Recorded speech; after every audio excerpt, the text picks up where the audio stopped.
자, 이번 시간에는요, TAT 2급 제79회 2025년 2월 20일 제일 처음 시행된 기출문제죠. 이론 문제부터 같이 여러분하고 같이 한번 해보겠습니다. 자, 1번 문제는 다음은 재무제표의 기본 가정에 대한 설명이다. 무엇에 대한 설명인가? 여기 설명이 지금 재무제표의 기본 가정에 대해서 무엇을 설명한 것인가를 물어보는 문제예요. 여러분이 이 문제를 갖다가 해결하기 위해서는 배경 지식으로 여기 재무제표의 기본 가정이라는 거 세 가지를 알고 계셔야 돼요. 회계 1급 때에는 요 다음 중 기본 재무제표의 기본 가정에 해당되는 거 아닌 거 찾는 것이 문제였다면 지금 여기 TAT급에서는 이 내용들을 갖다가 알고 어디에 해당되는 설명인지 이런 형태로 물어보는 문제 형태로 많이 출제가 되죠. 이유는 내용들을 갖다 잘 알고 있는지 FAT 1급에서는 이 내용이 어떤 게 있는지 이렇게 구분해서 출제를 하는 거라는 얘기죠. 여기 재무제표의 기본 가정이라는 것은 우리가 알고 있는 재무제표 있죠. 첫 번째 재무상태표, 그 다음에 두 번째 손익계산서, 세 번째 현금흐름표라든지 네 번째 자본변동표, 마지막으로 주석. 다섯 가지를 우린 재무제표라고 하는데 그 재무제표가 만들어지기 위한 기본 가정이라는 뜻이에요. 그래서 첫 번째 기업 실체의 가정이라는 것은 기업 실체, 법인이라고 생각하시는 게 좀 편하시지 않을까 싶어요. 기업 실체는 법인. 우리가 구분할 때 법인하고 상대적인 개념은 개인이에요. 그래서 우리 개인은, 즉 법인은 좀 법인 하나의 인격체이고요. 개인도 인격체인데 법인은 법으로서 인격을 부여한 거예요. 그래서 법인이나 개인이나 인격체이기는 마찬가지란 말이죠. 그래서 법인 그 기업 실체라고 얘기하는 것은 지금 그 법인의 대표로 있는 개인이 그 법인과 구분된다는 뜻이에요.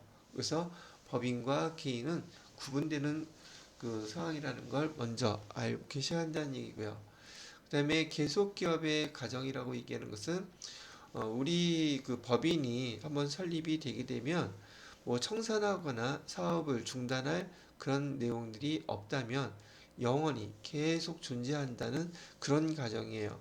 그렇기 때문에 이 계속기업의 가정으로 인해서 우리가 그 유형자산을 감가상각할 때 또는 무형자산을 상각할 때 기업 내용연수가 5년, 10년, 20년 이렇게 되는 이유가 바로 재무제표에서 여기 기본 가정으로 계속 기업의 가정이 있기 때문에 그렇게 내용연수를 길게 늘려서 생각을 할 수 있다는 뜻이죠.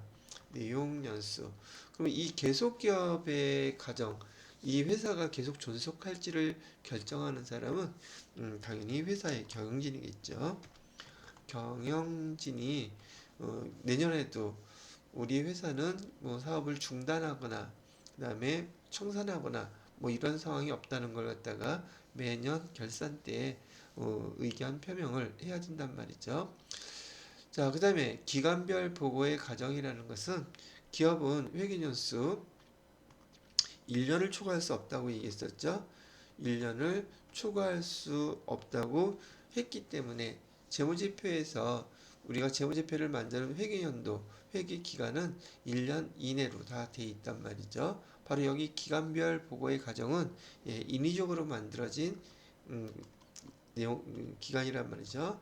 인위적으로 만든 설정한 기간이라고 할까요? 설정한 기간이다. 바로 이런 그 재무제표를 만들 때 과정이 있었기 때문에 우리의 재무제표들이 그렇게 만들어진다는 뜻이에요. 그럼 여기서 내용을 보게 되면 제가 설명한 것 중에서 경영활동을 청산하거나 중대하게 축소시킬 의도가 없을 뿐 아니라 청산이 요구되는 상황들도 없다고 가정한다. 이게 바로 계속기업의 가정을 설명하고 있는 거예요. 기업 실체의 목적과 의무를 이행하기에 충분할 정도로 장기간 존속한다고 가정한다. 여러분들은 거꾸로 계속기업의 가정이 이런 내용들이라는 걸 갖다가 이해를 해두시면 되겠죠. 그죠? 자, 그래서 해당되는 답은 여기 2번 계속기업의 가정 요걸 선택하시면 되는 문제였었어요. 자, 그렇게 설명을 해드렸고요. 그 다음에 두 번째 문제로 넘어가 보도록 할게요. 두 번째 문제는 뭔가 봤더니 다음 자료에 대한 설명으로 옳지 않은 것은, 그래서 임차료에 대한 총계정원장과 이자 수익에 대한 총계정원장에 이렇게 그려져 있네요. 이게 보편적으로 회계 원리 때 배우는 그 총계정원장의 모습이긴 한데, 이 총계정원장을 오히려 이렇게 세무 2급에서 문제를 낼 정도로 총계정원장을 보는 것이 중요하다는 걸 갖다가 다시 얘기해 주는 것 같아요. 자, 그러면 임차료 총계정원장부터 한번 볼게요. 임차료에 대한 총계정원장은 얘는 현재 지금 비용 계정이란 말이죠. 그 앞에 있는 것 때문에, 이런 계정들 때문에 여러분이 되게 처음에 보실 때는 헷갈려 하신단 말이죠. 그렇게 보실 필요는 없고요. 일단 여기 임차료라고 하는 계정으로 보시게 될 때요. 여기다가 임차료로 한번 써볼게요. 임차료. 얘는 비용 계정이에요. 그래서 앞에 있는 요 계정들 기억이 안 나신다면 회계 원리 때 총계정원장을 보고서 우리 분기하는 거, 역분기하는 것도 배우고 그랬었는데 그것이 기억이 안 난다면 임차료는 비용 계정이기 때문에 차변이 비용 계정이에요. 그럼 여기 보시게 되면 임차료가 지금 80만 원이 발생을 한 거예요. 비용이 발생을 했는데 12월 31일 날 보니까 성급 임차료, 이 임차료를 갖다가 앞에 걸 보지 마시고 여기 금액을 보세요. 금액을 보게 되면 임차료가 30만 원이 소멸이 됐죠. 임차료 반대 계정이 오면 소멸이 되는 거거든요. 그 소멸된 이유가 뭔가 봤더니 성급 임차료, 요게 내년도에 그 임차료를 미리 냈다는 얘기예요. 그리고 나머지 50만 원 올해의 임차료로 반영돼야 될 그 비용, 임차료 계정이 50만 원까지 소멸돼서 우리가 결산할 때 차변 대변의 금액이 일치하게 되면 여기 잔액이 제로가 되면서 마감이 되는 거거든요. 집합 손익계정으로 보냈다는 것은 손익계산서를 다 옮겨서 이 총계정 원장을 마감했다는 뜻이에요. 그래서 여기 임차료에 관련된 그 설명을 보게 되면 1번에 당기분 임차료는 80만 원이다. 이 80만 원 안에는 내년도 거 30만 원과 올해 거 50만 원 두 가지 금액이 합쳐져 있었던 거예요. 그래서 당기분, 여기서 문제에서는 당기분 임차료를 물어봤잖아요. 당기분 임차료는 80만 원이 아니라 50만 원이 되는 거죠. 그리고 나머지 30만 원은 내년도 거였던 거예요. 그래서 옳지 않은 것은 1번이 답이 된다는 뜻이에요.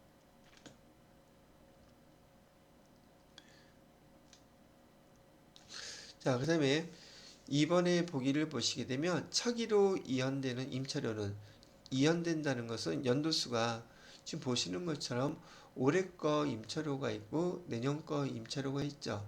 즉 올해와 내년 연도수가 나뉘어요.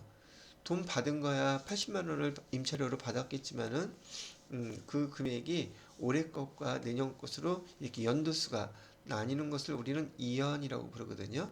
연도수가 나뉘는 거예요. 그래서 내년도로 이연되는 임차료는 여기 30만 원, 예, 맞습니다.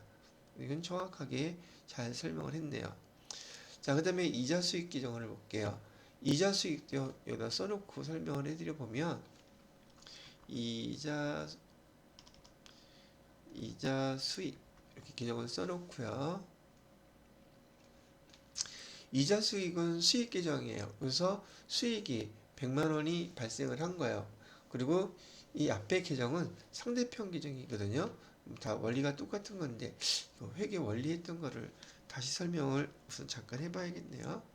차변에 현금이 100만 원 들어온 거고요. 대변에 왜 현금이 들어왔나 그랬더니 이자 수익으로 100만 원이 이렇게 들어왔다고 분기가 되는 거죠. 회계 원리에서 우리가 회계상의 거래를 보고 분기하고 이 분기한 내용을 총계적원장에다가 전기한단 말이죠. 이건 전기한 결과예요. 그래서 우리 회계 담당자들은요, 처음 회계 원리 배울 때 이렇게 전기한 총계적원장을 보고 거꾸로 분계도 할 수 있어야 되고, 분계를 보고 회계 거래를 추정할 수도 있어야 된다는 얘기죠. 이런 내용들은 다 익히셨다고 보고요. 자, 이런 내용이었었는데 지금 여기 차변에 보게 되면 이자 수익이 40만 원이 지금 감소를 했어요. 소멸이 됐죠. 이 말뜻은 뭘 뜻하느냐? 이자 수익 그 100만 원 받은 거 100만 원 중에는요. 선수이자 내년도 거를 먼저 받은 게 있고, 그다음에 12월 31일 날 이자 수익 발생했던 거 60만 원. 이건 올해 거죠. 올해 게 되는 거예요. 올해 거 60만 원을 다 소멸시켜서 여기 총계정원장을 결산할 때 마감하는 과정으로 집합손익계정에 반영한 금액은 60만 원이라고 얘기한다는 것이죠. 즉 다시 한번 설명해 드리면 이자 수익으로 해놨던 100만 원 중에서 선수이자 요거는 내년도 거 미리 받은 거고요.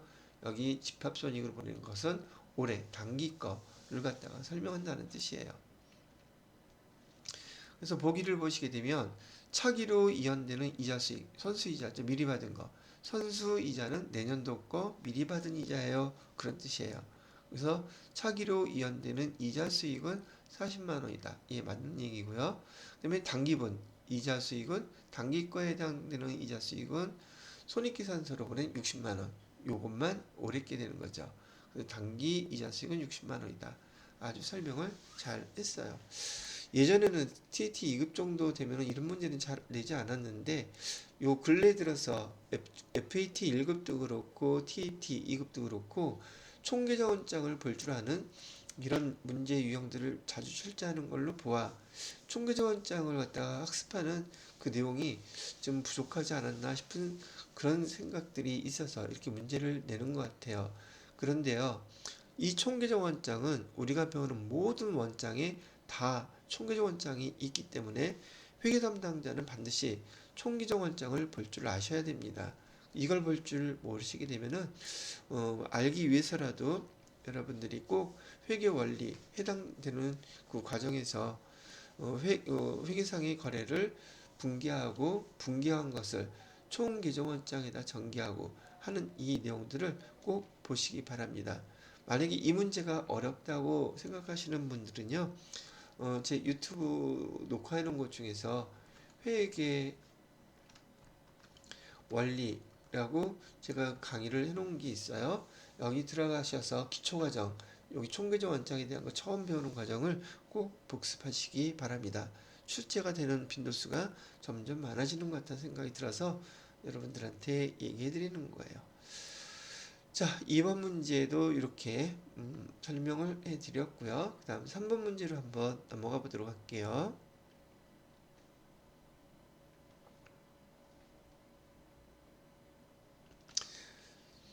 자, 3번 문제는요. 항공은 5월 1일에 전기에 대손 처리한 외상매출금 150만원 중에서 40만원을 현금으로 회수했다고 얘기하고 있네요. 자, 보시게 되면 다 읽어볼까요? 회수 전 외상매출금과 대손충당금 자료는 아래와 같다라고 되어 있고요. 외상매출금 회수에 따른 회계 처리로 옳은 것은 그랬는데, 일단 여러분들이 여기서 제일 중요하게 알아야 될 거는요. 지금 여기 2025년 5월 1일 날 분계가 어떻게 되느냐는 거예요. 그럼 차변에 현금을 받았다고 하니까 현금 얼마 쓰면 될까요? 40만원 이렇게 쓰시면 돼요. 문제는 대변에 무엇을 쓰냐 하는 건데, 이렇게 전기에 대손 처리를 한 외상매출금이라 그랬죠.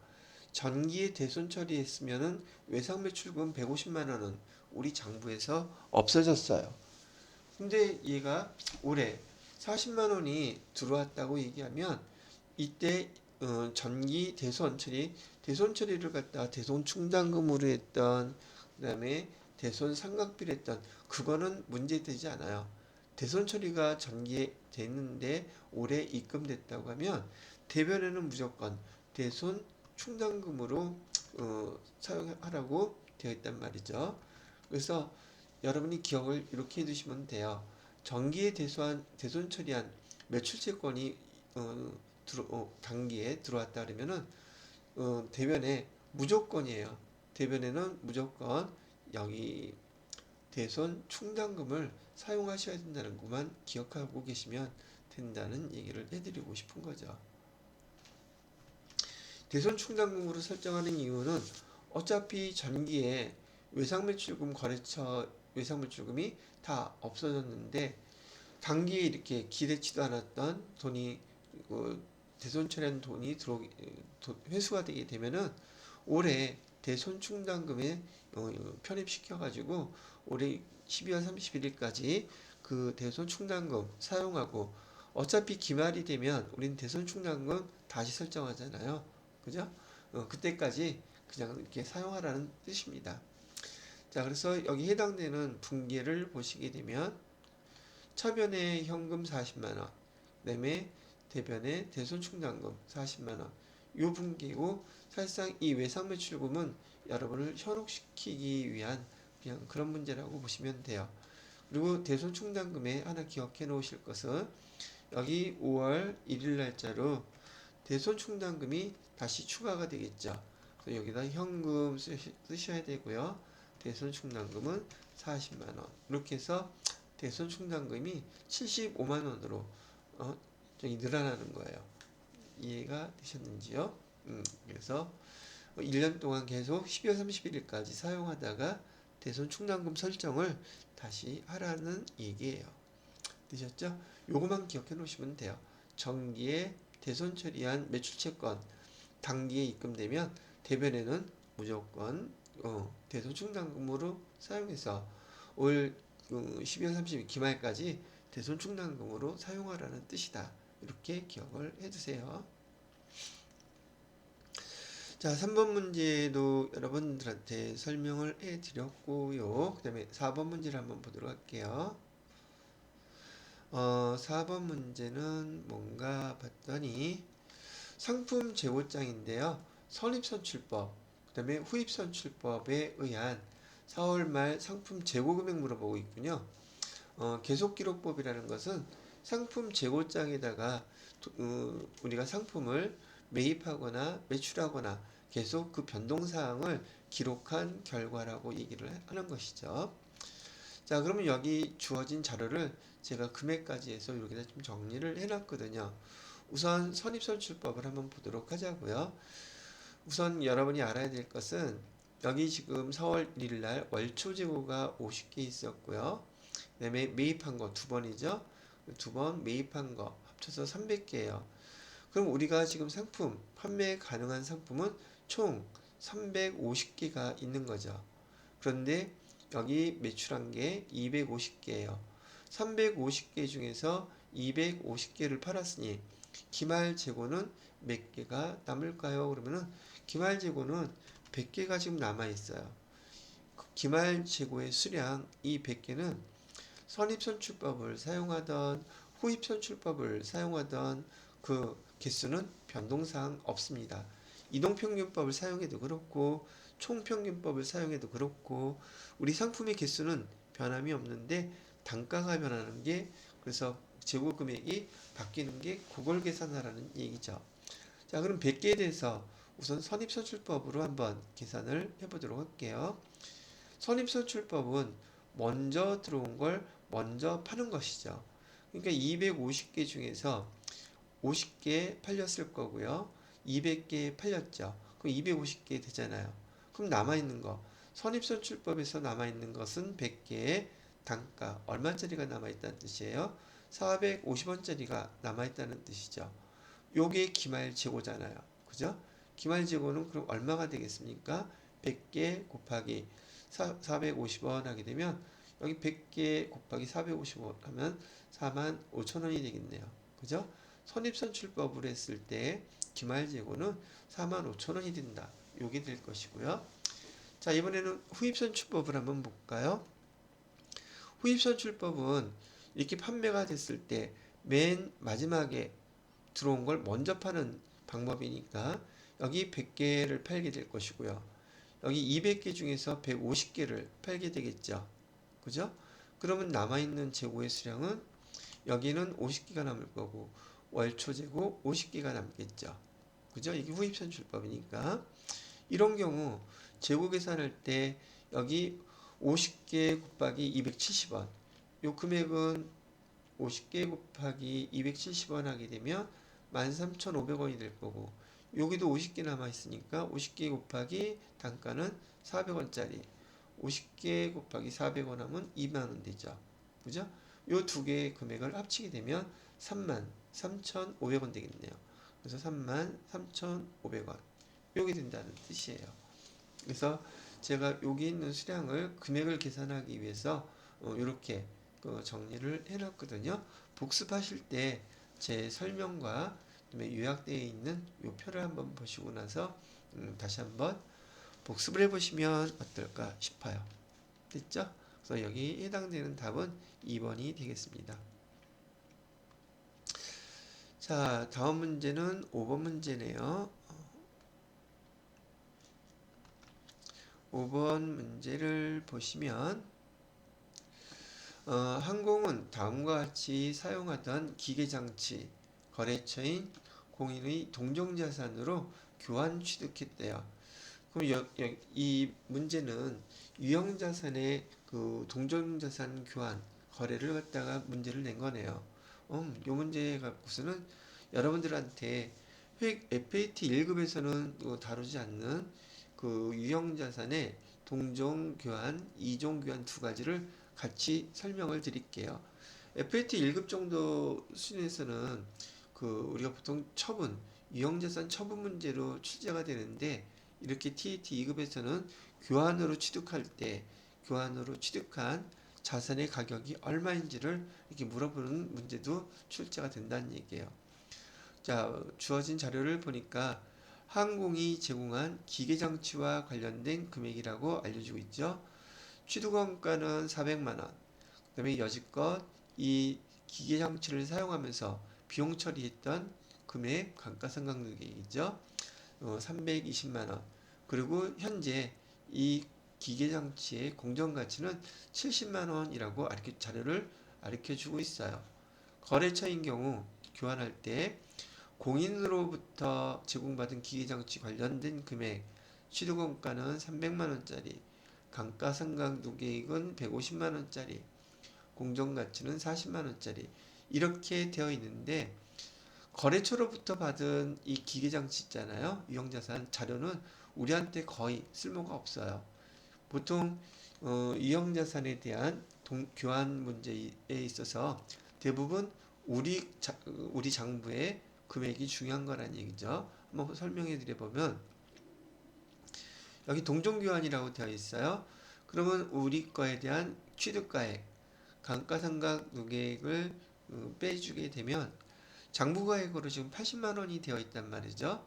그러면 우리가 회계 처리할 때 취득가액, 교환할 때 어차피 얘는 줘야 되는 거니까 기계장치를 거래처에다가 줘야 되니까 당연히 뭐가 없어져요? 요 기계장치. 지금 제가 취득가액이라고 되어 있는데 여기 용어를 바꿔 써야겠네요. 제가 수정을 안 했어요. 요거 400만 원짜리 기계장치가 대변으로 사라지겠죠. 얘는 자산 기계 이거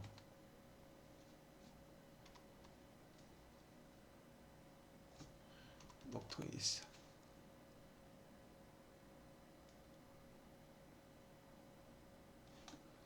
자, 여기 기계장치라고 하고요. 기계장치 400만 원 이렇게 무조건 회계 처리할 때 해주라고 제가 말씀을 드렸죠. 거기에 해당되는 감가상각 누계 320만 원도 자동으로 차변으로 이렇게 기록을 해주시게 되면 여기 보이시는 400만 원과 감가상각 누계액의 차이가 바로 이 장부가액이에요. 우리는 장부가액을 별도로 기록하지 않아요. 그리고 이 기계장치를 주고 우리는 새로운 기계장치를 이렇게 받게 되는데 이 새로운 기계장치는요 우리 장부가액 있죠. 동종일 때는 장부가치로 그대로 기록합니다. 그러다 보니까 이 동종교환에 있어서는 유형자산의 처분 이익이나 유형자산의 처분 손실이 발생하지 않는다는 특징이 있어요. 그래서 우리 유형자산의 동종교환은 우리 거에 장부가액으로 기록한다. 그래서 회계처리도 이렇게 보시면 돼요. 제가 금액만 계산하지 않고 그냥 분기까지 다 해드린 거는 실기에서 이렇게 동종교환으로 여기 회계자료를 입력하라고 할 수도 있기 때문에 분기까지 보여드린 거예요. 거기에 반해서 이종교환인 경우는 기록하는 건 똑같아요. 어차피 이종교환도 우선 동종교환이라는 것은 회계 개정 과목으로 기계장치인데 기계장치로 교환하는 경우를 우린 동종교환이라고 부르고요. 이종교환이라고 얘기하는 것은 우리는 기계장치를 줬는데 거래처에서는 차량 운반구나 비품을 줬다 그러면 계정이 다르죠. 이런 경우는 우리 이종교환이라고 부르는 거거든요. 그런데 우리 기계장치를 주고 만약에 기계장치가 아닌 걸로 돼야 되겠죠. 제가 요 수정하는 걸 갖다가 까먹었네요. 여기 비품이라고 가정을 해보겠습니다. 비품을 갖다가 받았는데 이 이종교환일 때는 그 값어치를 서로 똑같이 비교할 수가 없기 때문에 계정이 달라서 우리는 보통 공정가치를 기록해요. 그러면 공정가치가 우리 것도 공정가치가 있고 상대편이 주는 공정가치도 있는데 우리 게 우선이에요. 그래서 그 비품을 받았을 때 공정가치는 70만 원이 되는 거죠. 비교해 보면 우리 기계장치의 장부가액은 지금 80만 원인데 공정가치로는 70만 원짜리란 얘기죠.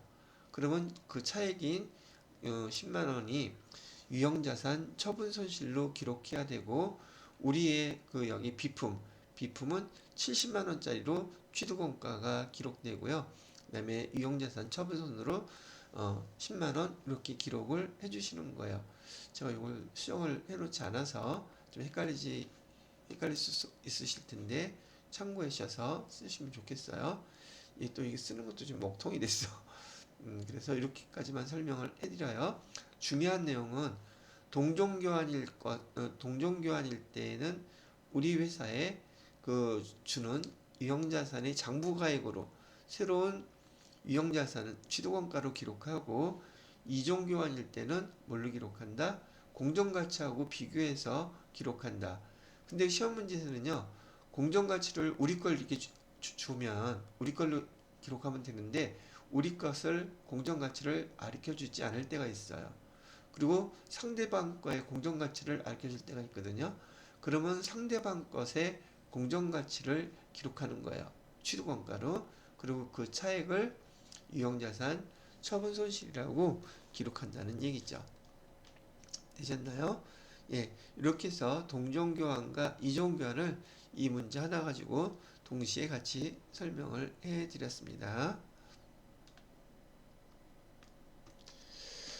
자, 그 다음에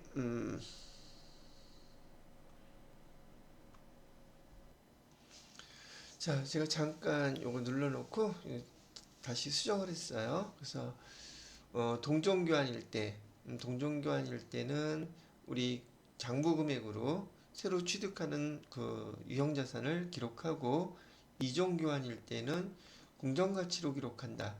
공정가치 지금 우리 거 공정가치를 알려줬으면 우리 걸로.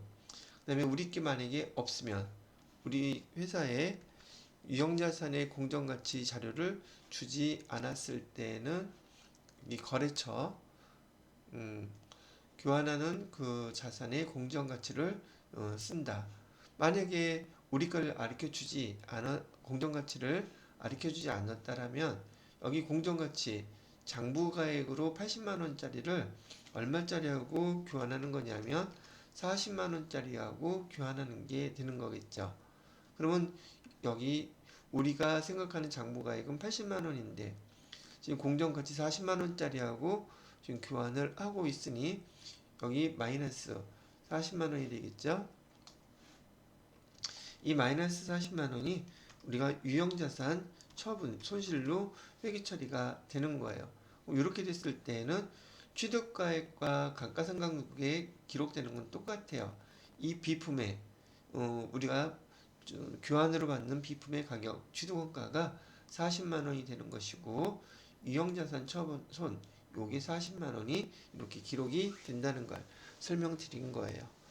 자, 이 한 문제 갖고 유형자산에 대해서 동종교환과 이종교환에 대한 거 복습을 해주시면 좋지 않을까 싶으네요. 자, 다음 문제를 보시게 되면 6번 문제죠. 6번 문제는 어떤 걸까요? 보니까 기계장치와 관련된 거네요. 이번에도 2025년 손익계산서에 반영되는 여기 기계장치의 감가상각비를 물어보겠네요. 그죠? 기계장치의 감가상각비는 얼마입니까? 감가상각비 계산하는 거 보편적으로 어렵지는 않다고 생각하실 텐데 지금 여기 TET 2급에서 지금 내는 문제는 그 다음 단계를 여러분들한테 설명해 주고 싶은 거예요. 그래서 보시게 되면 2025년 1월 1일 기계장치 3천만 원짜리 취득을 했대요. 그 다음에 내용연수는 5년이고 잔존가치는 없다고 하네요. 그 다음에 정액법으로 감가상각을 한다고 가르쳐주고 있어요. 그런데 여기 지금 7월 1일 날 630만 원에 대해서 자본적 지출이 이렇게 발생을 했을 때 과연 여러분이 2025년 12월 31일 날짜로 감가상각비를 정확히 계산할 수 있는지를 물어보는 문제가 됐단 말이죠. 자, 그러면 어떻게 이런 경우 자본적 지출이 발생됐을 때 어떻게 기록하느냐 하면은요. 1월 1일부터 우선 6월 30일 6개월 동안은 우리가 알고 있는 방법으로 취득 원가에서 잔존가액 빼주고 그 금액에 나누기 내용연수 이렇게 해주면 돼요. 그럼 취득가액은 3천만 원이었고요. 그 다음에 내용연수는 5년. 근데 6개월밖에 안 지났기 때문에 개월수로 12분의 6 하게 되면 6개월 동안의 감가상각비는 300만 원이 이렇게 계산이 됐죠. 이 사이에는 아무런 변동사항이 없었기 때문에 6개월치에 대한 감가상각비를 먼저 1차로 계산해 주시고요. 요때 회계 처리는 차변의 감가상각비 300만원, 대변의 감가상각 누계액 300만원 이렇게 기록해 주시면 돼요. 자, 그 다음에 12월 31일, 7월 1일부터 12월 31일까지 감가상각비 계산하실 때는요. 지금 3천만 원짜리를 6개월 동안 감가상각한 금액 비용 300만 원을 빼주게 되면 지금 장부 금액으로 남아있는 금액은 2,700만 원이죠. 여기에다가 7월 1일 날 자본적 지출 이거는 자산으로 처리하는 것이기 때문에 여기 기계장치가 가격이 630만 원이 더 업 됐을 거란 말이죠. 여기 2,700만 원 더하기 자본적 지출 630만 원을 더해주세요. 그러면 금액이 얼마가 되나요? 630만 원, 3,330만 원 정도 되겠죠? 3,330만 원. 그리고 여기 감가상각 내용연수를 갖다가 적용할 때요. 총 5년이면 60개월이죠. 총 5년이면 내용연수가 5년이라고 했으니까요. 5년이면 60개월인데 60개월 중에서 6개월을 지금 우리가 감가상각을 했단 말이에요. 그럼 남은 개월은 54개월 남죠. 바로 이 54개월분의 6개월 지나간 거 이렇게 해주시게 되면 감가상각 12월 31일 날 기록해야 될 금액이 370만원 이렇게 계산이 돼요. 그래서 12월 30일자로 이 금액에 대한 회계 처리를 해주게 되면 차변의 감가상각비 370만원, 대변의 감가상각 누계액 370만원 이렇게 회계 처리가 된단 말이죠. 근데 문제에서는 2025년 12월 31일 현재 기계장치 감가상각비는 얼마가 될까요? 물어봤으니 우리는 요 금액 300만원과 요 금액 370만원을 더한 금액이 2025년 감가상각비 손익계산서에 감가상각비로 반영될 금액입니다. 라고 답을 해주셔야 된단 말이죠. 그래서 답은 여기 4번에 670만원 요게 되는 거예요. 자, 됐죠?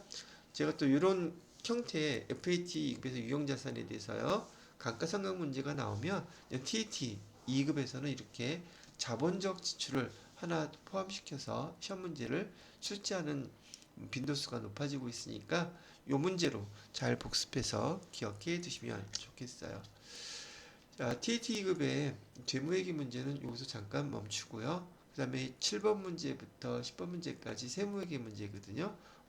바로 이어서 설명을 해 드리도록 할게요.